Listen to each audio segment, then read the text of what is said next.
Pogovori.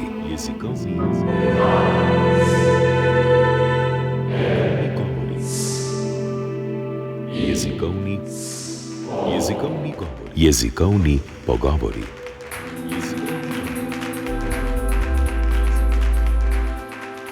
Rok Janežič, ki je slep od otroštva, je po izobrazbi diplomirani zgodovinar in slovenist, po poklicu pa samozaposleni lektor.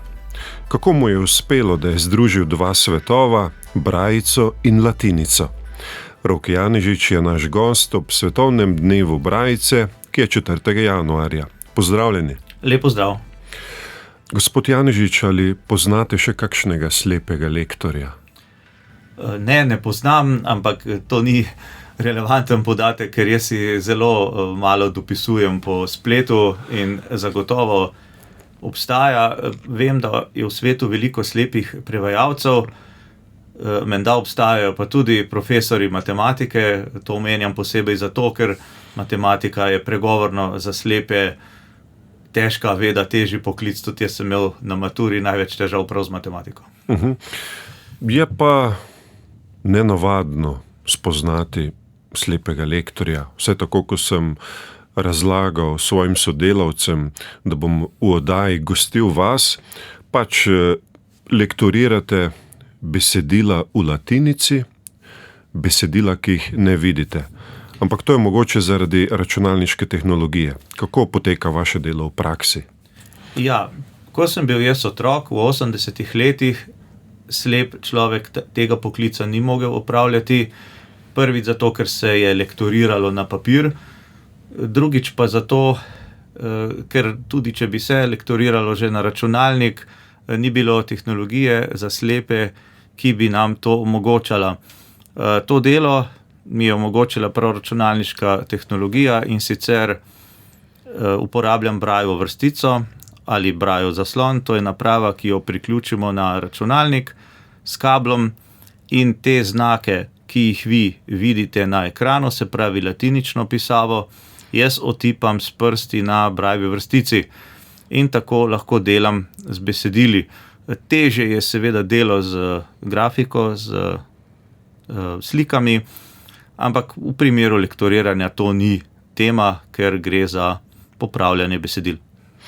Ste pa diplomirali na slovenistiki, torej poznate notranjo logiko, zakonitosti latinice. Zagotovo. Jaz tudi, ko sem bil otrok, sem še nekaj malega videl, tako da sem se latinico učil. Male tiskane in velike tiskane črke naprej nisem prišel. Nisem imel tudi posebnega interesa, ker sem res zelo slabo videl in potem zelo kmalu nič. In zato je bil moj interes brajica, ki sem se jo učil že od 1. razreda.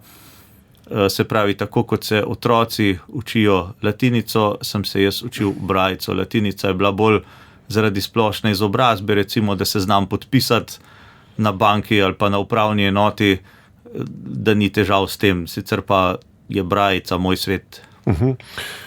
Kakšen pa je bil ta prvi stik z brajico?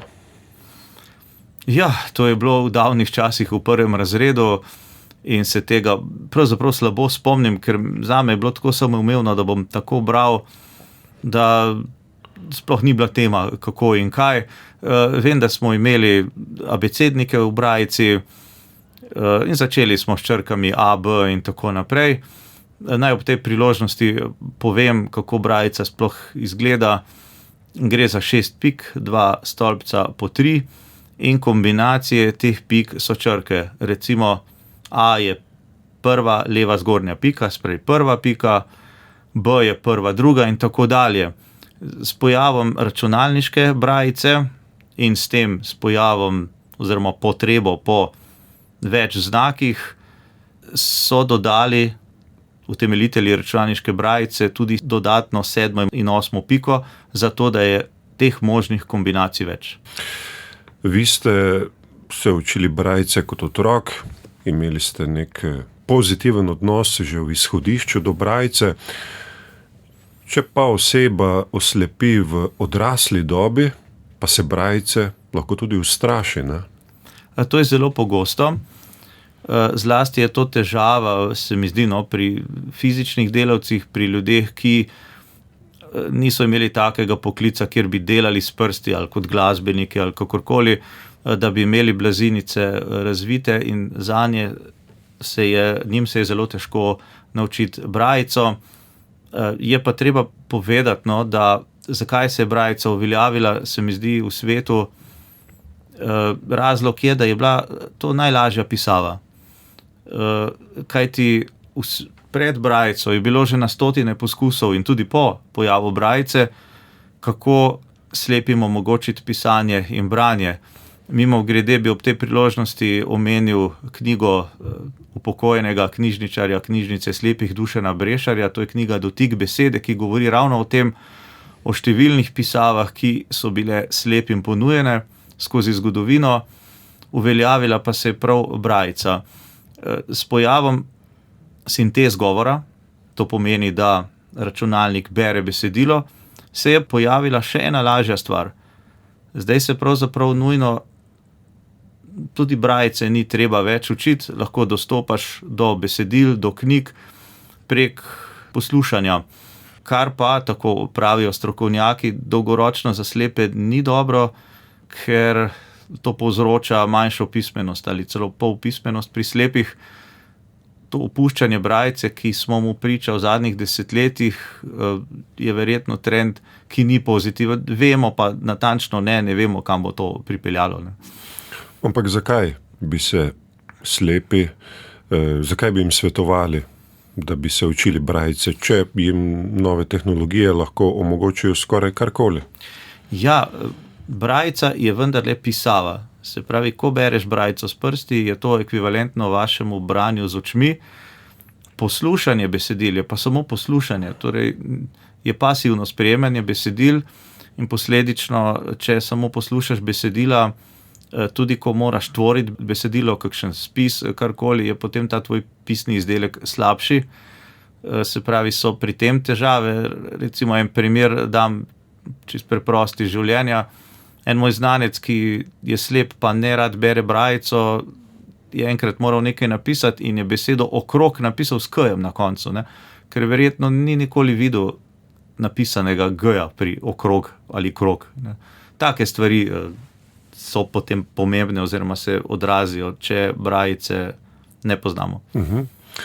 Vam pa je vendarle uspelo dokončati študij na način, da ste spoznavali, se učili iz študijskega gradiva po zvoku, s tem, da vam je nekdo prebral, ali kako?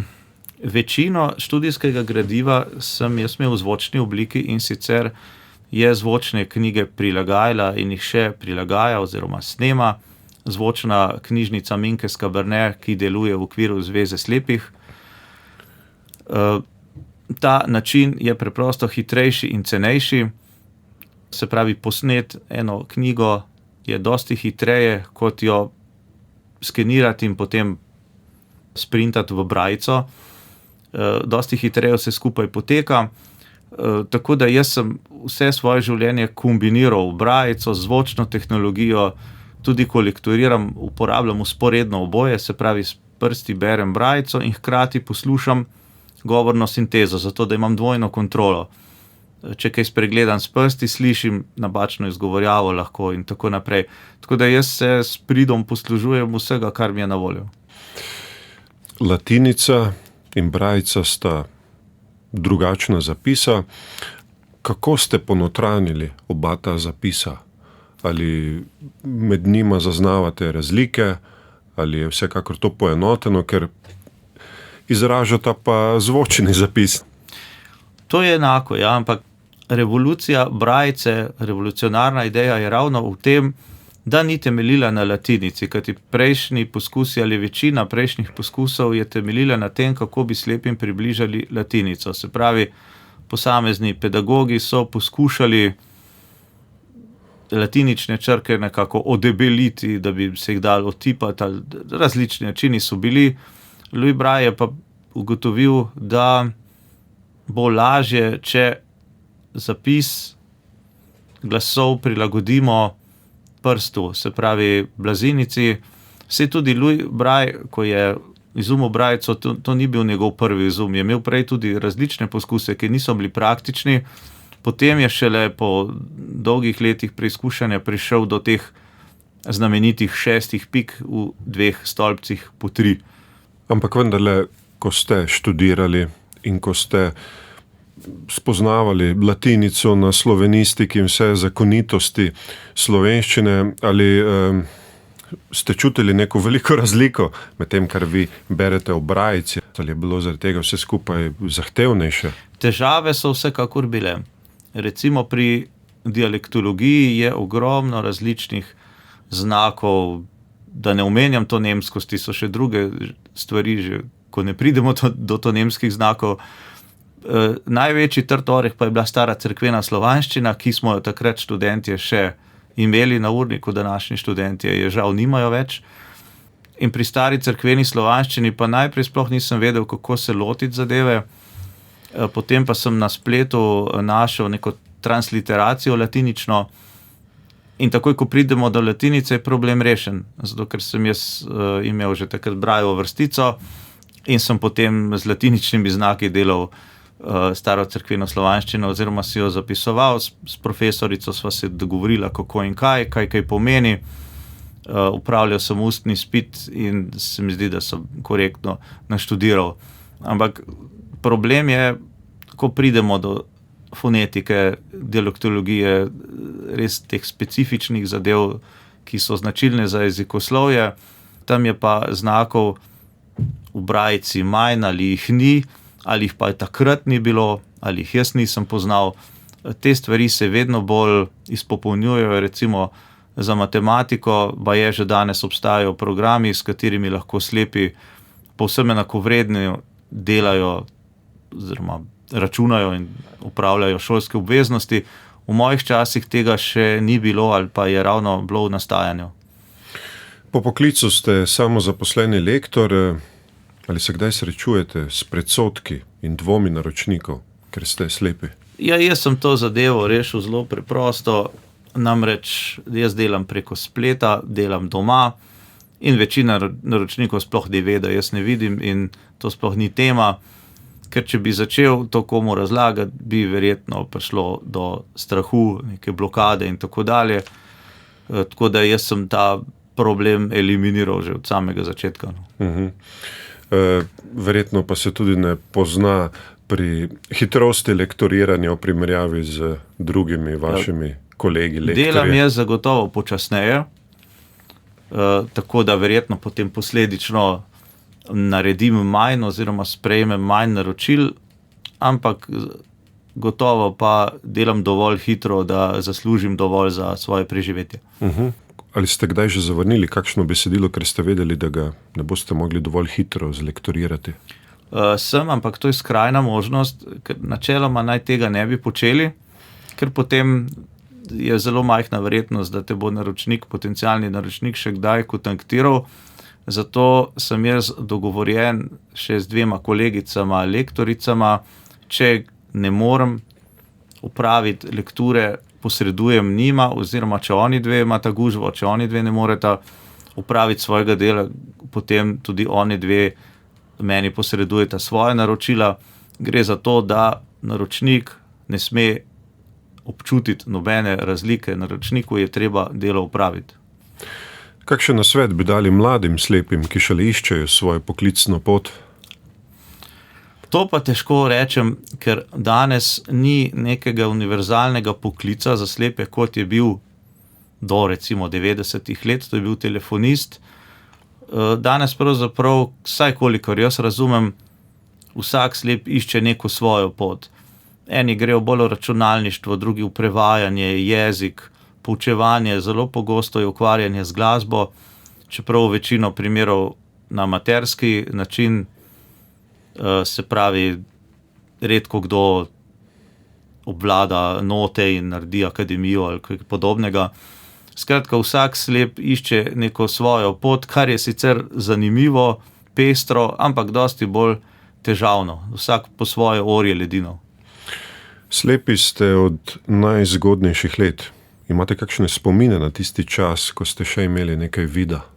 Ja, seveda, barve poznam, sem tudi zelo rad risal, sicer ne ravno lepo, ker sem slabo videl, ampak risal sem. Tako da ja, spomnim se tega sveta, je pa res, da se te slike z leti, desetletji brišajo, oziroma vedno manj mi te stvari pomenijo. Pri kolikih letih ste oslepeli? Pri 12. Kako ste to takrat sprejeli? Ja, težko, ampak dosti teže bi bilo, če bi bil odrasel. Ko si otrok, se ti stvari kar dogajajo in ni bilo tako hudo, ni to taka travma, kot si mogoče kdo predstavlja. Če bi oslepel kasneje kot odrasel, bi bilo verjetno dosti teže. Rekel bi, da ste veliko dosegli v svojem življenju. Bi mogoče izpostavili kakšen vaš življenjski dosežek? Kakšnega velikega, posebnega življenjskega dosežka nimam. Vesel sem, da sem si ustvaril poklic, da sem študiral nekaj, za kar se je izkazalo, da lahko od tega živim, ne samo, da bi diplomiral in potem nič delal na tem področju. Vesel sem, da imam družino in 3 otroke, da se tudi v prostem času rekreativno ukvarjam se s čim drugim. Rad hodim v hribe, ko najdem spremljevalca, rad igram kitaro, s kegljanjem se ukvarjam rekreativno, tako da še nekaj stvari počnem, da ne sedim samo za računalnikom, kar ni najbolj zdravo. No. Kakšni so največji predsodki ali pa stereotipi o slepih strani videčih? Pa jaz mislim, da smo na tem področju v družbi veliko naredili, da je teh predsodkov manj, so še vedno, ampak vse predsodke imamo vsi ljudje, tudi slepi jih imamo, tako da jaz mislim, da moramo drug do drugega pristopiti, kolikor se le da odprto in prijazno, z dobrimi nameni. So pa seveda ovire tudi objektivne. Slepim določeni poklici iz objektivnih razlogov bodo vedno zaprti, tako da slepi, ko se odločajo, mladi slepi s pomočjo svojih staršev in pedagogov za poklicno pot, je treba realno presoditi, kakšne so realne možnosti, da bi na nekem področju lahko delali. Zelo neugodno je, če potem proti koncu poklicne srednje šole ali fakultete ugotoviš, da na tistem področju sploh ne boš mogel delati. O teh stvareh se je treba odkrito prej pogovoriti. Rok Janežič, hvala za vaše misli, izkušnje, pa tudi navdih z vašo življenjsko držo. Hvala vam. Svidenja. Pogovor sem vodil Aleksander Čobec. Srečno.